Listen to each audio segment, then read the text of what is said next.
Spinning. Oh, every time I turn on the record button, my dog starts to bark or to growl or something. But anyway, hello everybody. Yeah, they're obviously trying to weigh in with their opinions on the rehearsals. Hello everyone.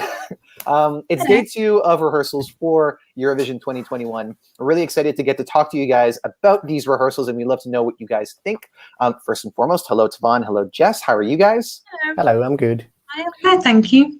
Tavon, before we get to the other hellos, I just want to ask, now that the rehearsals are underway in your country, how are you feeling? It just feels kind of unreal, you know, that it's like really happening. We've waited for this like nearly 50 years, and then it was going to happen last year, and then it didn't happen. But now that all artists are actually there and on stage, it just feels like unreal that it's actually going to happen. Yeah, a bit hard to believe. I can totally imagine that, especially being the only country to have to wait 2 years after winning to actually have a show happen. Let's say hello to Ryan Bailey. Nice to see you again. Telling us that Cyprus was his favorite, but he was disappointed by Romania and is hoping that she'll improve. Sarah O'Halloran says, I liked when Elena brought some Lady Gaga vibes. Yeah, feeling very Lady Gaga. Even before we got to the stage, it was already feeling really Lady Gaga. But we will discuss that in a little bit. Hello to ESC Sandra, nice to see you. Hello to Magnivissimo. Sarah Halloran asking, when are the big 5 rehearsals? I think they happen after. Twan, you're good at schedules. They will be on Thursday afternoon. Thursday? I think Thursday. Okay. Yeah. The big so 5 we still have in the Netherlands. Yeah, we still have quite a few days before we get to that. Maria Mamali is saying that she loved Cyprus, and also says Samira Efendi also had a nice performance. Sarah Halloran showing some love for Go A, and saying hello to you, Twan. Hello to James Lewis. Magnivissimo weighing in on Azerbaijan. I think Azerbaijan is going to need something more to stand out. Right now, it's good, but it's a good but pretty standard performance. Hello to ESC Manga. Nice to see you again. Why aren't you showing up? There we go. Hi. And Marco Van Melis, Big 5 in the Netherlands will rehearse on Thursday and Saturday. Thank you very much for confirming that. And a little love for Jis. Jis is the boost. Thank you very much. So let's begin with these rehearsals. Jess, you saw the first 4 while I was, you know, waking up in Canada. The very first one that we saw today, if I'm not mistaken, was Cyprus. So walk us through that. What did we see in their performance? So what we saw was Elena wearing this kind of silver tassel-y kind of dress with all of her dancers wearing kind of red cat suits. And they were kind of dancing and making good use of the stage. And then we see that there's kind of a mirror which projects everything happening on stage onto the backdrop. So it's almost kind of like you're seeing the performance twice, if that makes sense. And the way they kind of did that was quite clever, I thought, actually. Great use of kind of colors, camera work, kind of things popping up on the backdrop. And as we kind of got to, I think it was the middle 8, we saw the words El Diablo coming up all over the mirror. It was quite visually appealing, I thought.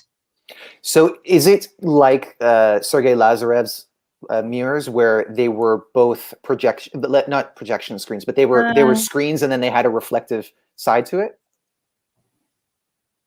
I don't think so. So it's like, for example, you can see Elena and her dancers on stage standing like normal people, and then imagine you kind of have like when you're in bed and you have a mirror on top of you, you just see like a kind of a different version of you. Yeah, and I got the sense of that from the clips that we saw on YouTube. I think that for my own opinions, I'll probably have to see, you know, the camera mix rehearsal, because as I understand, this is really tight, as we were kind of expecting. We know that, you know, Cyprus really has seen success with this formula in terms of, you know, when it comes to Eurovision. Twan, you've of course seen pretty much what everyone else has seen when it comes to the YouTube clip, and I want to know, what do you think about Cyprus? I think it looks very interesting with the mirror and dancers being reflected on the mirror. It also looks very good with her outfit. I love her outfit. And I heard from the press that at one point she does a one-handed cartwheel. Can anyone confirm that? Yeah, she does a lot of what I would say kind of contortion almost. I mean, some of the positions that she gets her body into is making me wonder how on earth anyone can do that. But yes, While singing. yes. So we've got to give her credit for that. And when people are saying like, it's a Fuego copy, I don't agree. I personally think the staging is more interesting than Fuego because it's got more interesting factors like the mirror and the contortionist things. So I can definitely see this qualifying and doing very well. Yusuf asking thoughts on her outfit. Jess, what did you think of her outfit? I actually really liked it, but then again, I love a bit of sparkle and silver. So, but I thought kind of the style of the outfit suited the performance very well, and I think it contrasts that of the backing dancers very well. So I'm very happy with it. I'm not so keen on the tassels though, because I'm not a tassels person. But everything else was good. Yeah, to me, she looked pretty great.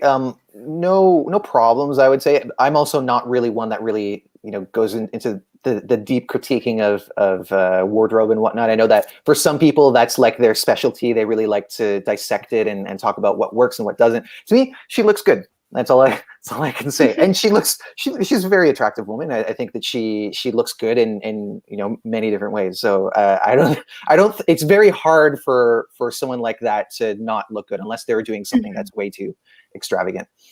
Karen's popping in to say hi.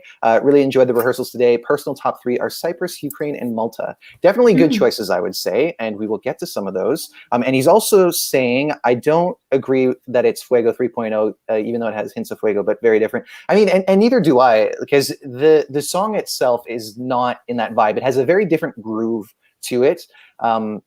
I mean, as far as how it resembles other songs, that's a different discussion. But yeah, I don't agree with that sentiment either, because yes, it's Cyprus. Yes, it's a solo female pop song with a lot of energy. But and yes, it also has a Spanish title. But I think that these comparisons to Fuego are quite superficial. I think that it was definitely more valid with Replay, because Replay was a lot of the same songwriters.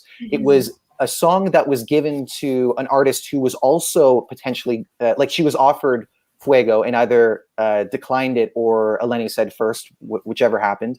So in that sense, it felt like a lot more of a rehash. Whereas this, while maybe borrows certain elements, is, in my opinion, a different experience. And I don't know. How do you feel about that? Yeah. Yeah, I totally agree. I also think that Fuego has more ethnic elements, whereas El Diablo has more like Western kind of elements. And personally, I am more of a fan of El Diablo, but that's just my personal taste. Let's say hello to ESC Matgaga. Nice to see you. ESC Manga saying that Efendi is amazing. Hello to Joanne Johnson. Really, she's saying that she enjoyed the rehearsals. I'm going to do my best to pronounce this. Yoral Teki.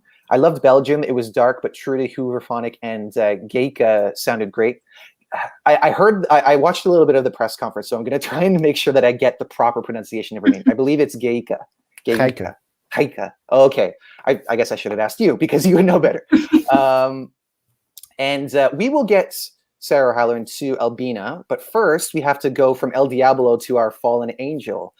Jess, tell us about Norway and how you felt about that performance. So for Tix's performance, it is very similar to what we saw at Melody Grand Prix. He's kind of standing on a big platform in the middle of the stage in his kind of very white cream outfit with wings. And then we see 4 kind of backing dancers all in black outfits with black wings kind of surrounding him. And he's got his kind of signature headband on. He's got the chains around his arms as well. And so there's not really kind of too much different going on compared to what we have already seen. So for me, I thought it was kind of quite a solid performance. It was a good performance. Vocally, he was good, maybe not great, but then again, it's only first rehearsals. I thought he sold the performance well, but I just would have liked to have seen more changes from the national final. Yeah, I think in some ways I was kind of expecting that they would go with something that was very reminiscent of the national final performance. So I don't think there's really any disappointments on my end.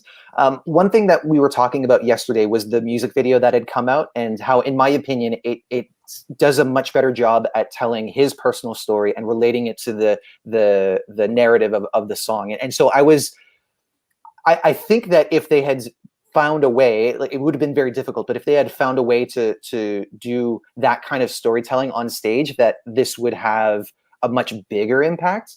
But because they've gone more for what's familiar to us, I still think that this is a qualifier.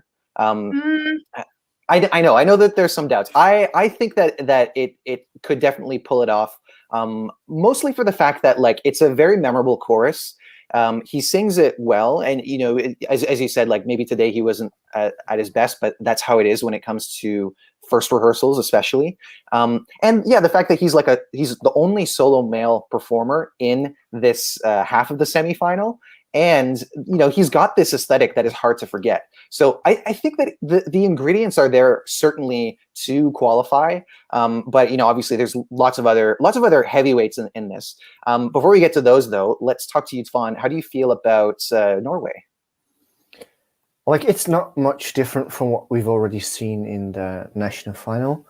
I'm still not the biggest fan of the song, to be honest. I did actually really like the music video, so I agree with Stuart at the fact that it would have been much better if he had, like, kind of tried to put the concept of the music video into the staging.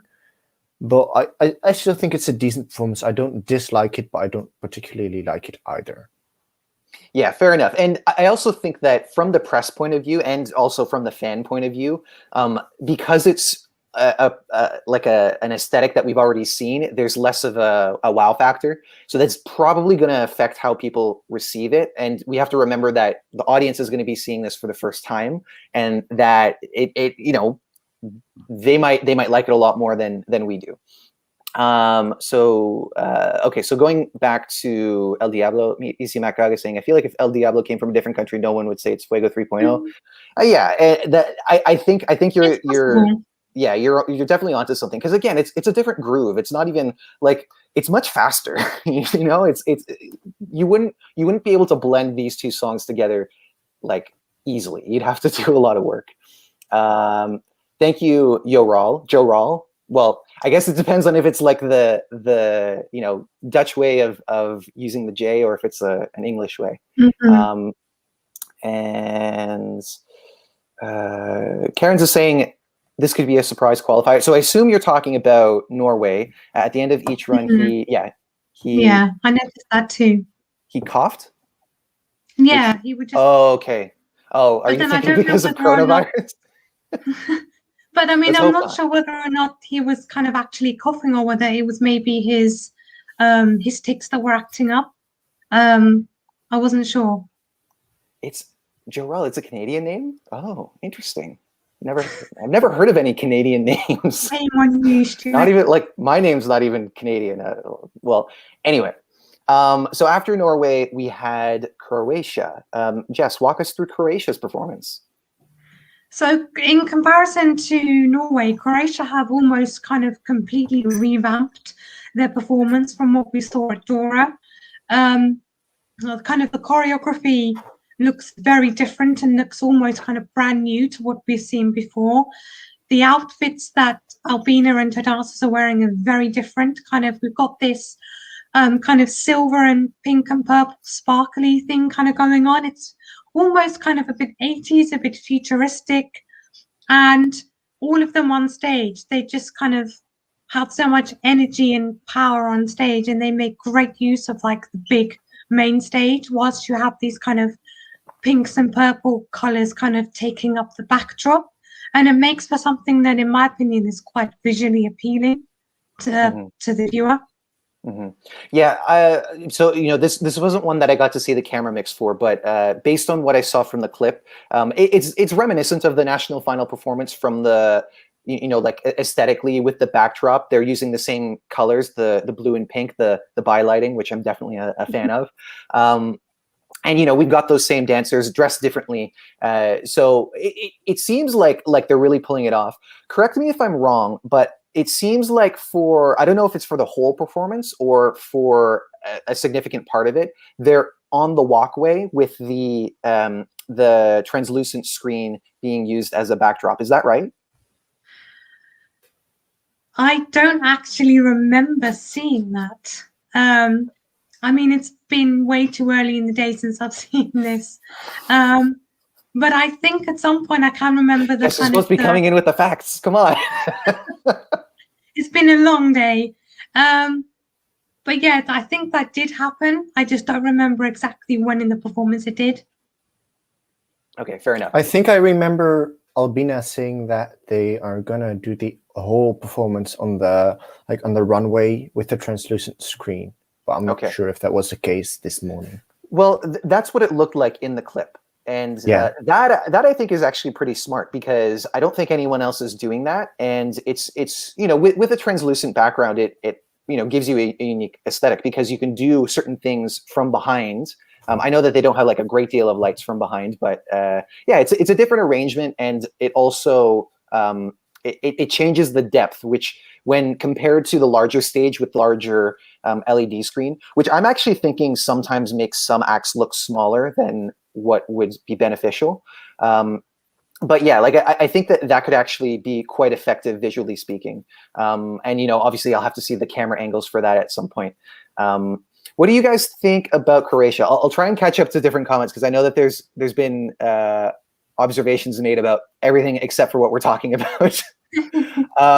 Yusuf, are you asking about augmented reality? I've heard that this is going to be well integrated into the show. Yeah.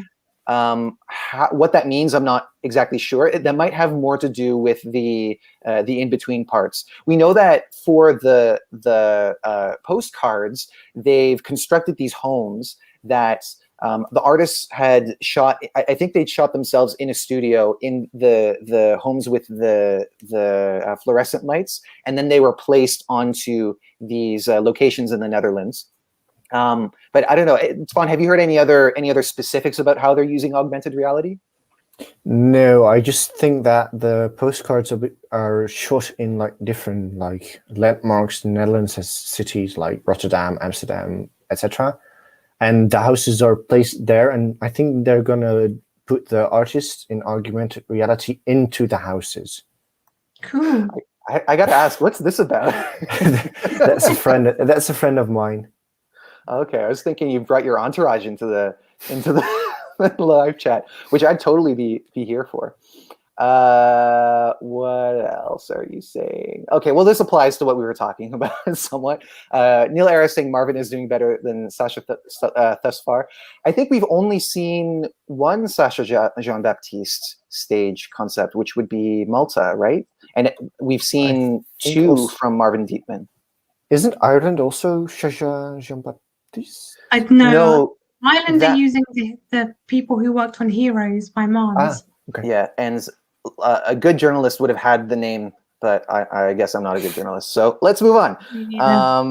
Magnivissimo is saying, I'm pretty sure that Ireland is using augmented reality as well, potentially. And there was an announcement from somewhere. I saw it pop up in the chat on within the press center about how they wanted to make it clear that what we were seeing the first time around wasn't exactly how it's going to be. With respect to Ireland, there's a lot of physical props that are being used as well, which I think it's made pretty clear from the YouTube clip. But nonetheless, so it's possible that they could be enhancing it further with augmented reality. Neil Era is okay, so he's reminding us that Sweden was also Sasha Jean-Baptiste, and yeah, it's got those features, those quick camera cuts. The one of my favorite things about the way that Sasha Jean-Baptiste does her concepts is the camera work. It's really it's hard to compare it to other people, and I think that's definitely one of the biggest strengths when it comes to Eurovision performances. Okay, so now we're talking about Ireland.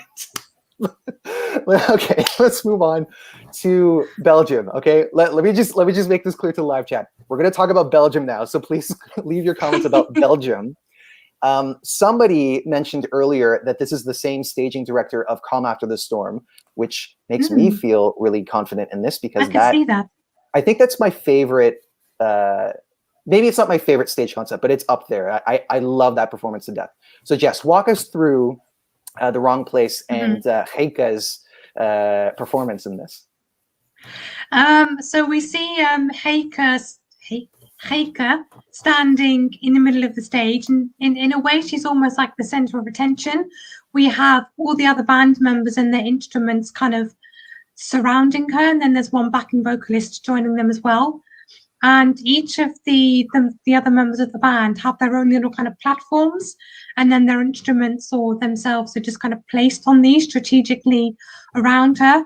But I think what kind of the best thing about this performance is really the camera angles and how the camera really focuses on Heike and her performance. I mean, she was giving, in my opinion, a very captivating performance, very kind of emotive and expressive with her face and her eyes, especially. Vocal-wise, she was very good. And the whole kind of staging concept for this just to me seems very kind of dark and moody and maybe slightly mysterious. And I think that they've done an absolutely wonderful job with the staging this year. It's really elevated the song. I'm going to pull up this comment from Neil Era. In a sea of divas, we have Classy Heike, gotta stand. Oh, yes. So this is what I'm feeling as well, because there's been all this discussion for a long time about how this year, people want escapism, people want to have fun in their homes. And yes, that's definitely true. That's definitely one of the reasons why we have so many up-tempo numbers this year. But I do think that because that's such an overwhelming feeling, that the more understated songs could really benefit from this, because eventually it's just going to be too much. And especially when we see, which we'll get to a little bit later, when we see up-tempo songs that aren't being served well with the camera work and lighting, like if it feels like it's moving too slow for the energy of the song, then I don't feel like people are going to connect with that. So I see that as a true strength here. And another comment from Joral, Hans Pannekuchen. So I think that his nickname is Pancake because I've seen it like in quotations, and he was also the same person who did the staging for Arcade. If I'm not. But it's his real surname. Pannekuchen is his real surname. Pannekuchen. Okay. Tvan, your thoughts on Belgium and The Wrong Place? Well, yeah, it's not much more than I expected, to be honest. Well, at first I was kind of scared because in the last couple of years we haven't seen the best staging from Belgium, I have to say. But this was magnificently done. I think it fits the song perfectly. It's very classy. I love Heike's dress. I love Heike's dress a lot.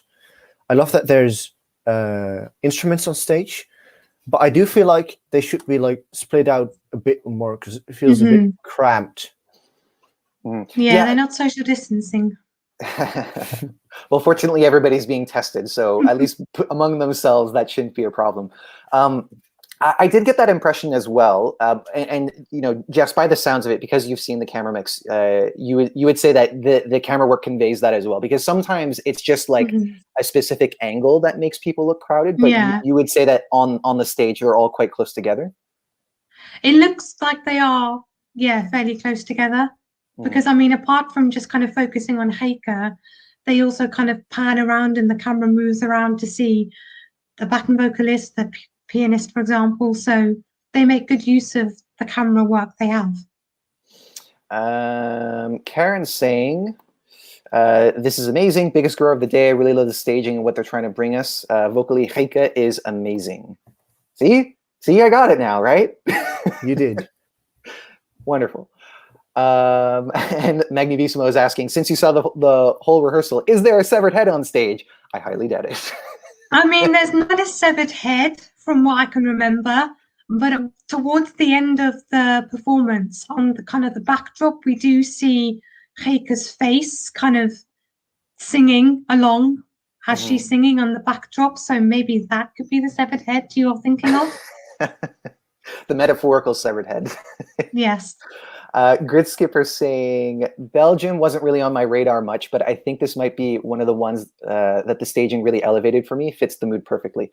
Yeah, I mean, it's already been said, but because there's so many high energy performances. I feel like this one really does have a nice place, being sandwiched between other songs that don't have that kind of feeling.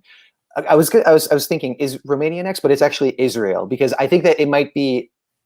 It might have been a bit different if they were put together, like Belgium and then Romania. But having Israel to separate those two, I think, is quite good as well.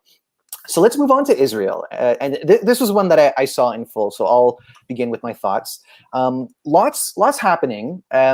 There's a very intricate choreography going on with this, and anyone who's seen some of the videos that she's been sharing would know this already. She's got a group of, I'm pretty sure it's all male dancers. And they're one of the acts that's really making a full use of the stage, because they start on the main stage, then they walk out to the center stage. We see some kind of like outlines of Eden's, with her hairstyle and everything. It's got like a little silhouette that's projected on the translucent screen, and then she's in the middle. Then they come back. And at the very end, she's crowned with this kind of queen. It's like a crown that's made of braids. So quite interesting. Before I get to like how I feel in terms of success and whatnot, Jess, I want to know how you feel about it. So I was actually pleasantly surprised by Israel's performance, and I haven't seen any kind of videos or any hints of what it could have been like. So I kind of went into this blindly and immediately was kind of taken aback by the outfits and the choreography and how kind of sleek and well put together everything looked. And Eden, you can tell that Eden is a good dancer, and she was kind of interacting very well with her backing dancers, and they were making a great use of the stage, and I was very impressed by what I saw as well. And I loved the costume change at the end as well, where she kind of reveals a second costume underneath that kind of matches her crown. I thought that was a nice little touch to this. Yeah, that's going to be another one of those Eurovision cliches that they don't really add anything for me personally, but I get why people go nuts over costume reveals, and I'm glad that you mentioned it, because I forgot about that part. Spawn, your impressions of Eden and Israel's performance? Well, firstly, vocally, she was absolutely perfect. Every time she nailed the whistle notes, just amazing. I personally love the song. I prefer it over last year, in contrary to many people, but I think it's better. When it comes to qualifying, I am not sure. I think this performance is very slick, very good, and they definitely put a lot of effort into this. I love the clothing. I love both dresses. I love the dress reveal. I always love a dress reveal. And yeah, I think this could qualify, but it also could not. I think it could go either way with this one. Fair enough. I'm going to bring up Brian Madden's comment, who's saying she seemed to struggle with her vocals due to the choreography. I don't know if it was due to the choreography. I will say, like, because we saw both takes in full, and the vocals were overall quite good. There were some rough patches, but it is important to remember that when it comes to a first rehearsal, that's not the critical aspect.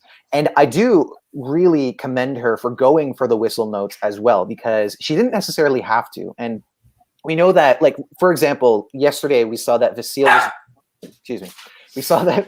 was really preserving his voice. And he's a very seasoned performer. He knows that he shouldn't overdo it, so that when it comes to the moment that it matters, he's able to deliver. For her, I'm really impressed that she went for it in the vocals. I just hope that she doesn't run out of steam.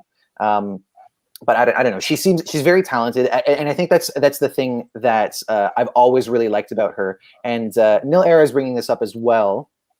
Eden is probably the most charismatic girl, effortless when she performs. Yeah, like she's got such an incredible voice and incredible talent. I would say that I don't feel like the song is really giving her the full potential, but giving her the opportunity to show the potential of her voice. But the revamp definitely saved it. In this case, it was one of those revamps that was really like a rescue operation, and they did everything that they need to do. And Nil Era also feels like the other divas are trying too hard. Interesting take. Marius Official saying, I think Israel will qualify. Not a winner, but it's decent. They're safe this year. I agree. Not going to talk about that country for obvious reasons. Not going to talk about Barbara Dex because it's way too early for that. So let's talk about Romania then. Jess, let's start with you. Walk us through Romania's performance. So we see ROXEN standing in the middle of the stage, surrounded by dancers who are kind of starting out on the floor and kind of like on the stage floor. And then kind of basically the whole performance is just ROXEN and her dancers kind of moving around the stage, dancing in kind of different places on the stage and kind of can't think of the word, but just moving like smoothly from one area going back to another area, from what I would say. But for me, I think the staging is maybe a bit too much. There's a lot going on, and I think a lot for ROXEN to remember alongside, you know, giving good vocals as well. And I'm not quite sure what to make of it. I mean, I understand that they're telling the story with the choreography, and it kind of is very reminiscent of the music video, and they're portraying the story and the vibe of the song very well, but there's something not kind of missing for me.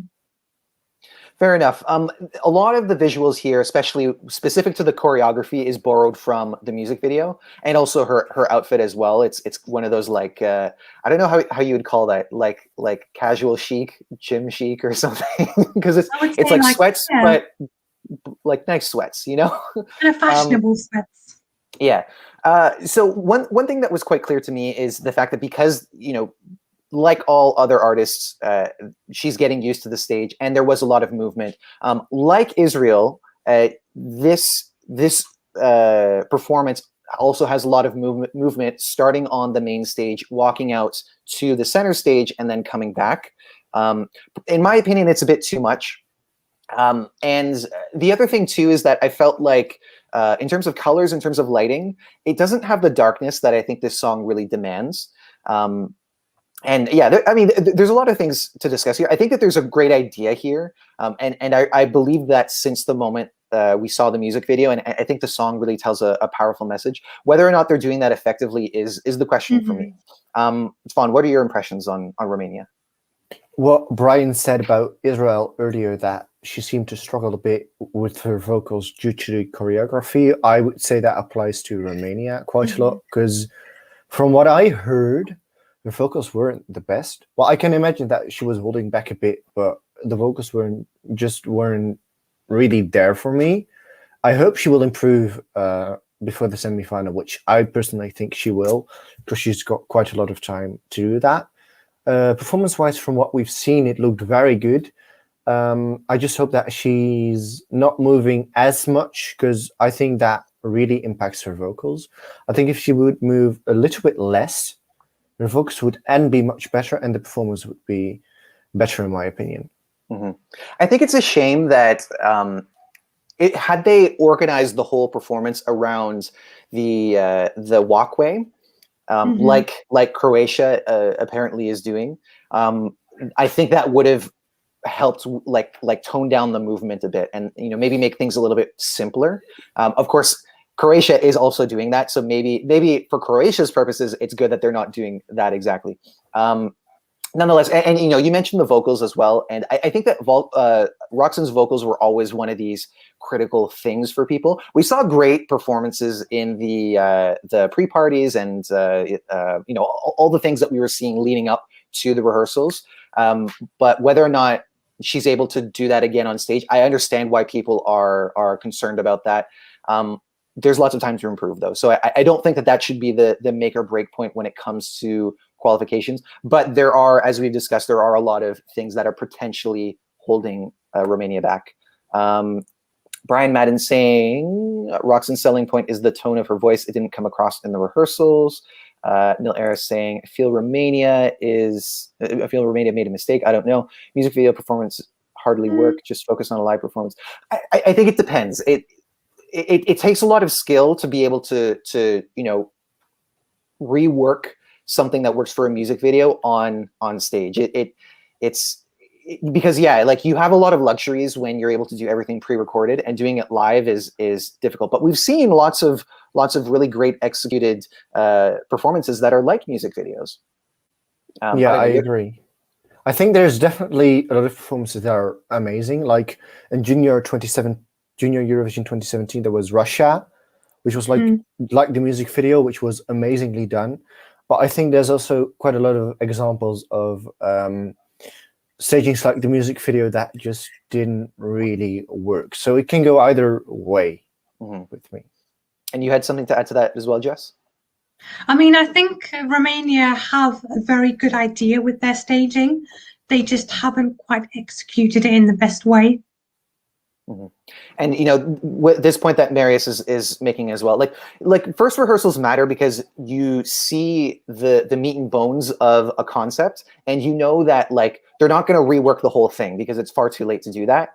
But what we see now, like improvements can be made in so many ways. You see Nerd asking, curious to know if you spot any similarities with other previous staging with Romania. Personally, no. Do you guys have any thoughts? I mean, I think this is the most, compared to like other Romanian entries in Eurovision, this one stands out and is probably one of the most unique and different ones they've sent ever, I think. So I don't think this compares to anything I can remember seeing. I'm wondering, ESC Nerd, if you know, you're referring to another performance that ROXEN did, like maybe in her national selection, or like one from the past. Yeah, I'm drawing a blank, but let us know in the comments if you are thinking of something specific, and you know, maybe it's just gone over all our heads. So after Romania, was it Ukraine? I believe it was. I will just double check this. Azerbaijan? Azerbaijan. Oh, yes. Azerbaijan. Yes. Okay. So I'll start with this. Most people who have seen the clip, well, what I'll say is that if you've seen the music video, you've more or less seen the concept for Azerbaijan in terms of the choreography. To a degree, the visuals are quite similar as well. They're enhanced. They're not, because like the visuals in the music video are flatter in terms of colors. Like it's, you know, there's a lot more detail on the LED screens in the background. I have to say, it's, as it looks right now, it's quite underwhelming. Vocals are great. There were some, I heard, you know, amongst the various discussions that happened in the lead up to rehearsals, some people were not convinced that she was going to perform well. They're quite well right now. They're quite good right now, which is, you know, it's I think a strength. It's certainly one of the strengths of this. But in terms of camera movement, in terms of choreography, I just don't feel anything about this song. It feels very empty, and yeah, I'm quite underwhelmed. Jess, how did you feel about it? Yeah, I would have to agree with you on this one. They have essentially kind of taken Efendi and dancers from the music video and just kind of plonked them onto the Eurovision stage. And I feel like they could do so much more with this song that they're not doing. And kind of when you see Efendi surrounded by her dancers just kind of standing in a line, dancing, there's not very much that's exciting about that, or that's very kind of eye-catching or appealing.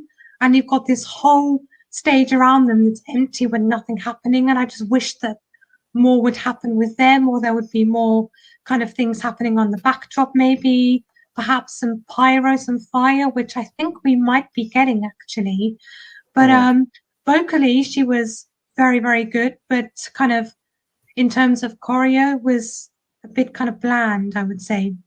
Yeah, and truly, it was the exact same choreography that we see in the music video. I do really like the moment. I think it's in the middle eight when they're building up to the last chorus with when the drum beat kicks in double time.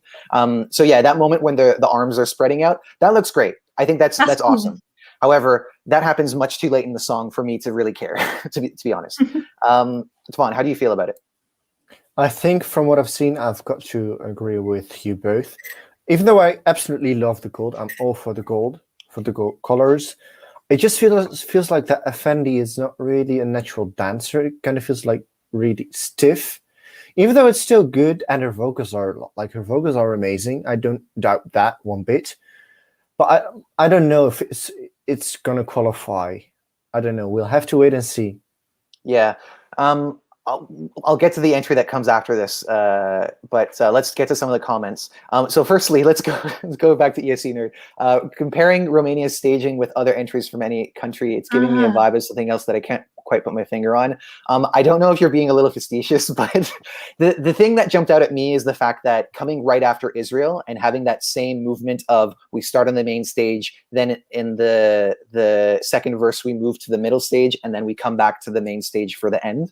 That is the most the thing that I see that it has in common. Like and because it comes right after it, it's like, okay, well we've seen that kind of movement, and maybe that's a little bit too nitpicky. And for the record, like I really like this song. I really like Romania's song, and I hope that it does well. But anyway, back to Azerbaijan. Karen's saying gold, purple, and turquoise is a weird mix of color palette, but for Azerbaijan, the entry looks amazing. Choreography is a big minus for this one. I like the mix of colors. It might be a bit, it might be a bit unusual, but I think that they could use a bit of uniqueness in this performance.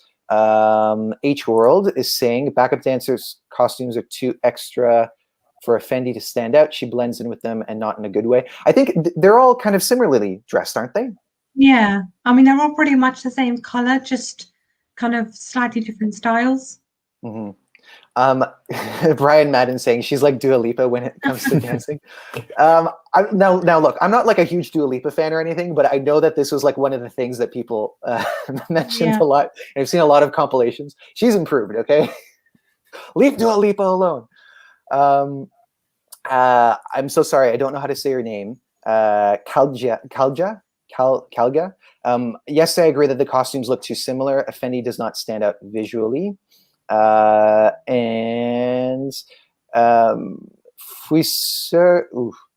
L'Italiano, Azerbaijan to qualify or not. With this, I would say no. It could be elevated a bit, but I don't even think that they're up there with some of the heavyweight countries in this semifinal. Tuan, your thoughts? From what I've seen at the moment, like vocally, yes, but the whole package, I doubt it. I don't think so. Mm-hmm. And Jess?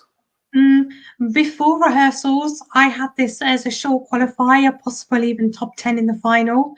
But now I think she is going to struggle, especially because she has a lot of competition that are bringing it more so than her.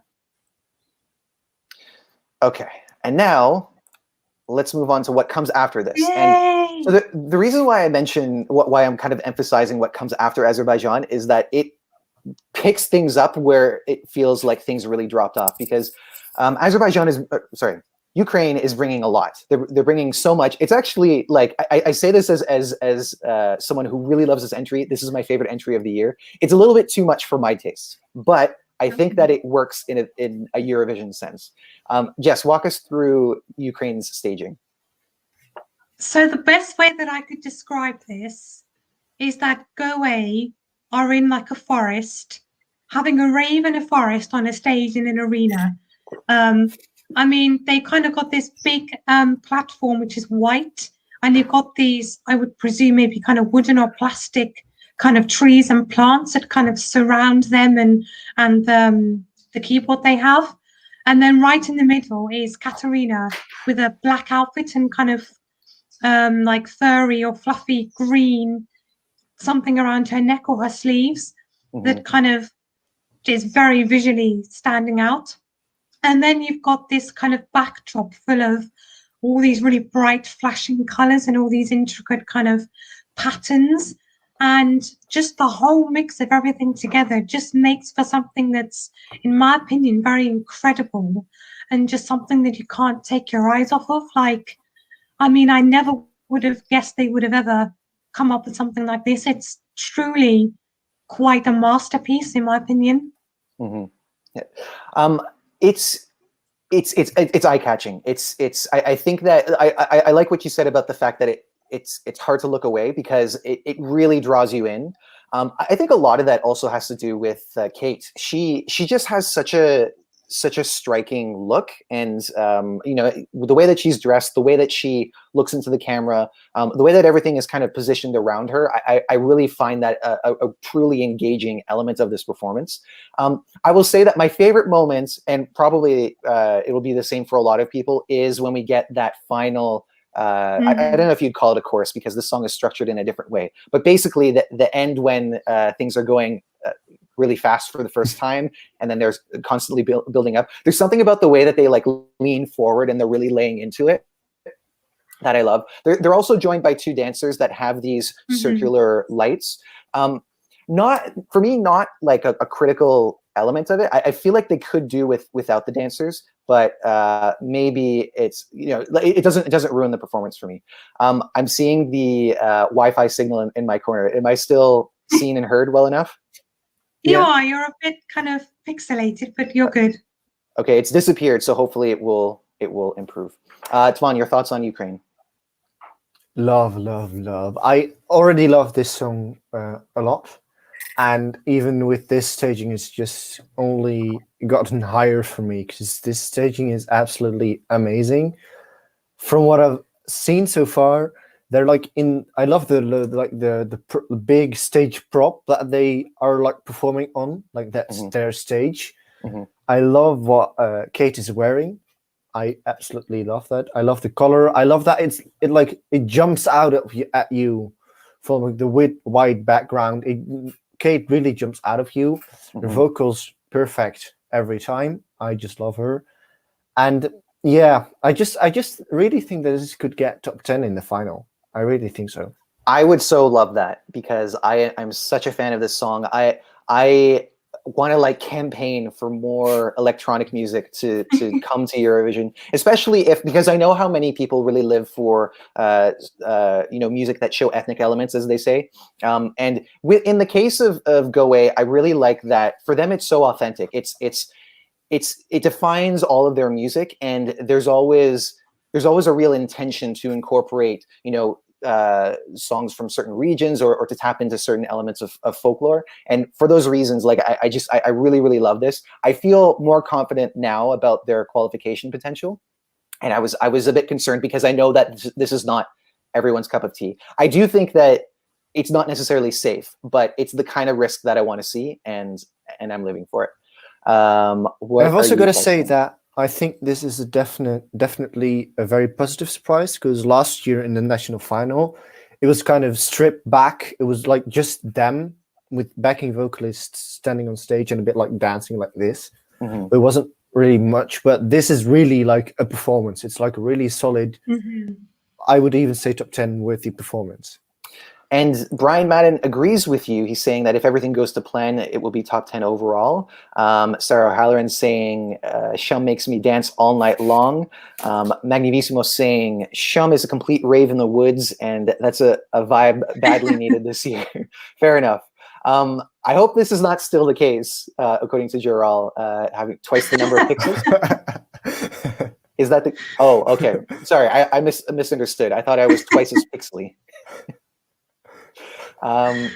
Neil Era saying that Ukraine is so unique. Yeah, the thing that really gave me a lot of confidence about this has been the reception so far. Obviously, that's not everything, but you know, even in the press chat online, a lot of people were really living for this. So what I'm hoping that that's not just like Eurofan bias coming up. I hope that it's you know, the way that you know, people appreciate the music and I think we've just lost. I think we've lost him. Stuart. Okay. Well, he froze on a happy face anyway. I agree with what he was saying. I'm back, right? Oh, you're back. Yeah, you're back. Yep. Okay. This stupid connection. Ukraine is definitely interesting. I've just watched it. Yeah, and I know that this is not. This has never been like to everybody's taste, but I don't care. It's 100% to my taste. And also, like, if I have to say, if you're a fan of Goe, you should definitely check out their other music, because it's all in this. It's this kind of sensibility, but very different styles. They're not the kind of band that sticks to one like niche of electronic music. It's a variety of different tempos, a variety of different instruments. They're just such a wonderful. They're a band that I really am impressed by. And I think that's quite. I think we've spoken quite a bit about Ukraine. So now let's move on to Malta, one that there was a lot of hype about. Before we get to this, I just want to say that something that was really funny in the online chat in the press center is that when we're waiting for the rehearsal to show up on screen, they just have a loop of the graphics, and it's the same kind of graphics that you see in on the YouTube videos. And because there's a lot of hype about this, people were being like, wow, so amazing. I like, wow, look at those vocals. And people who weren't in the loop were like, what? I can't see anything. Anyway, it was kind of a funny moment. Jess, walk us through this. What do you think about Malta and what's going on?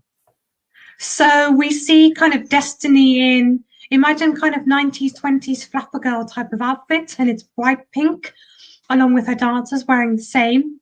And she kind of starts off, it's a very colourful performance. We have her and the dancers in pink, lots of kind of yellow and bright colours filling the stage. She's almost kind of starting the performance with, I guess it'd be like a ballet bar where she's kind of leaning against it and kind of using it as a prop. And then she kind of walks towards the stage and they do their kind of flapper dance thing. I can't do it. The thing they do in the music video with the hands. Yeah, this thing. And yeah, like it's just, for me, I would say it's an explosion of kind of color and then an explosion of power, which is what we get from her vocals, which were incredible, as to be expected. And clever use of camera work, I would say. You can definitely tell that this has been choreographed by Sasha Jean-Baptiste. It kind of has, to me, it has like a certain kind of Swedish or Melodifestivalen flair to it. But in my opinion, it works very well with the song. And I'm standing by what I've said for so long, that Malta is potential winner. I think so too. I know that there are naysayers, and to me, naysayers are a good thing. I don't think that it's a runaway victory for Malta, but I think that the fact that there is so much hype, well, not hype. I think that the fact that there are people who are really vibing with this, the fact that it's a great performer, the fact that it's a staging director that has experience and knows what they're doing, says that this is going to be excellent. I'm quite confident that this will win the semifinal, if not the entire contest. That I could probably put some money down on. Twan, your thoughts on Destiny? Oh, have you seen this yet? I have. Okay. What are your thoughts? Well, firstly, just her vocals. Like, I think she's one of the most not really experienced, but like one that I'm most sure about will slay vocally regardless, as well as Belgium's Heike. I think those two are definite people that will slay vocally. I cannot speak English anymore, but you get me.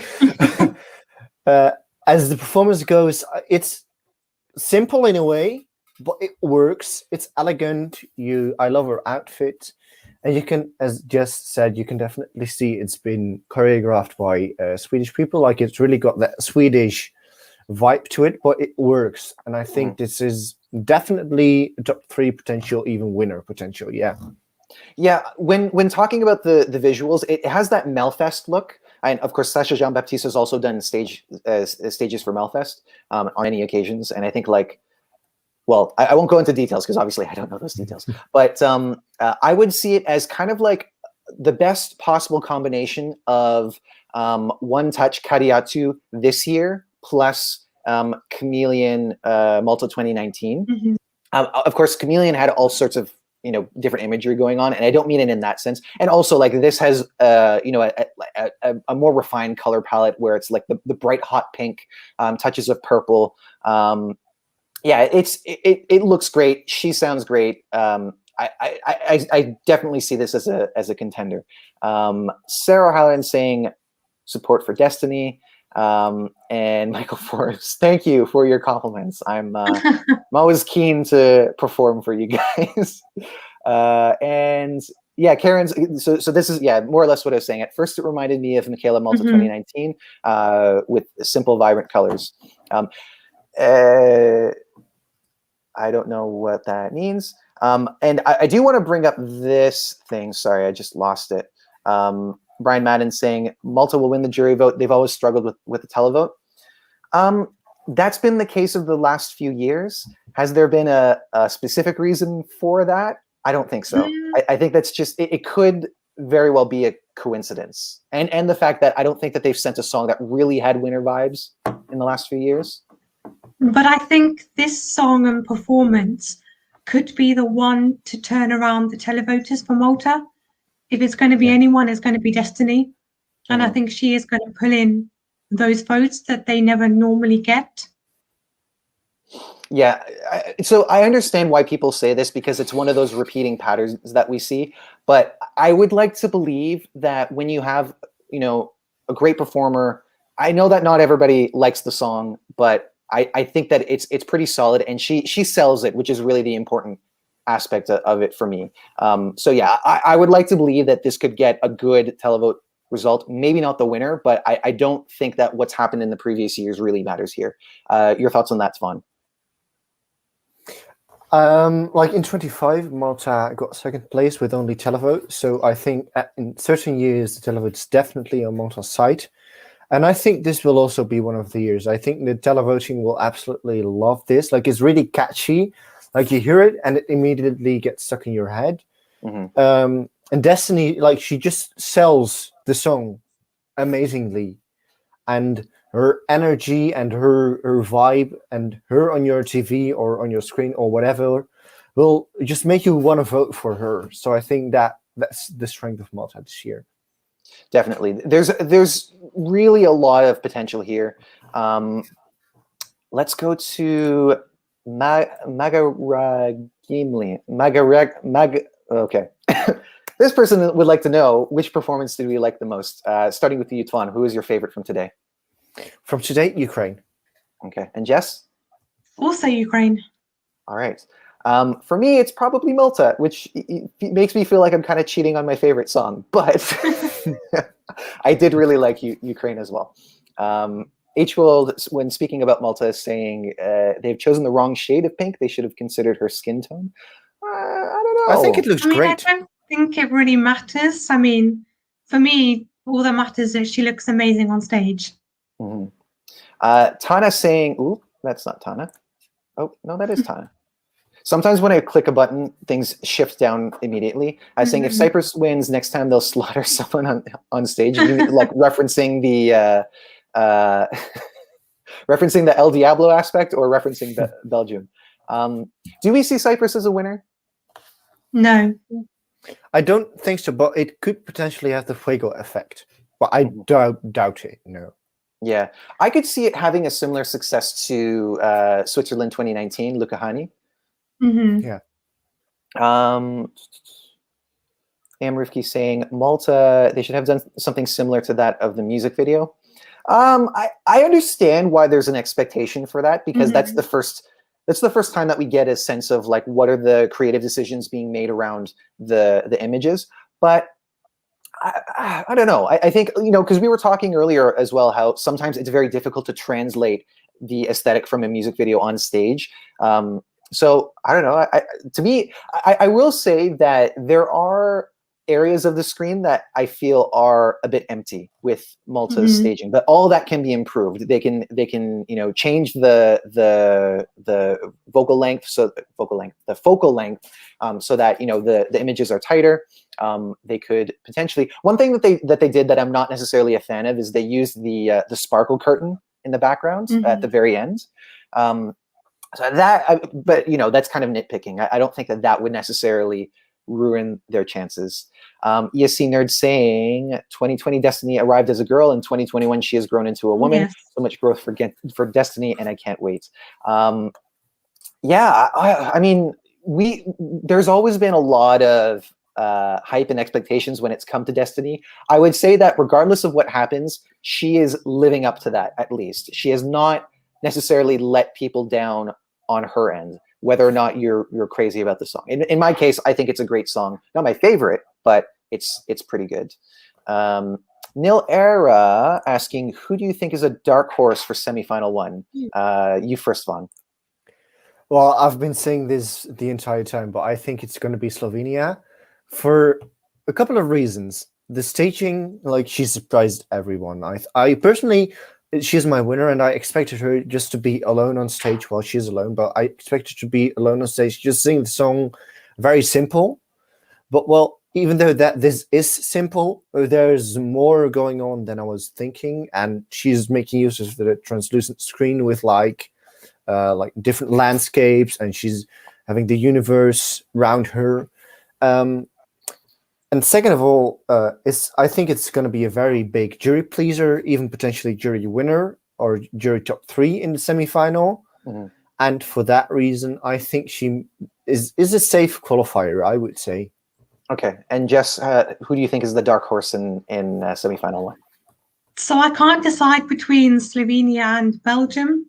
I think with both of them, they have exceeded expectations, and the songs have really come to life with the staging more so than they have maybe from the music video or previous performances. And I feel like, especially with Belgium, the staging's really elevated the song, and so more so than what people initially kind of first thought.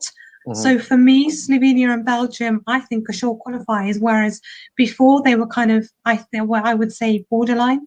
Mm-hmm. I haven't seen the full take of Slovenia's song. I have always believed, because she is such a strong vocalist, that she could get in on like jury points alone. We'll have to see.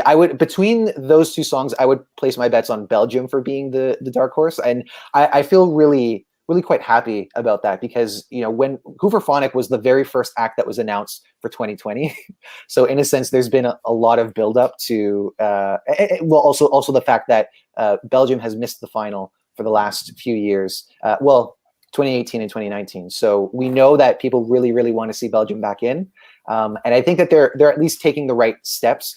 Not a lock, but I do think that, as we've said before, because there's so many songs that are really high energy, quite like bops and with solo female performers, I think that this brings a different vibe that's much needed.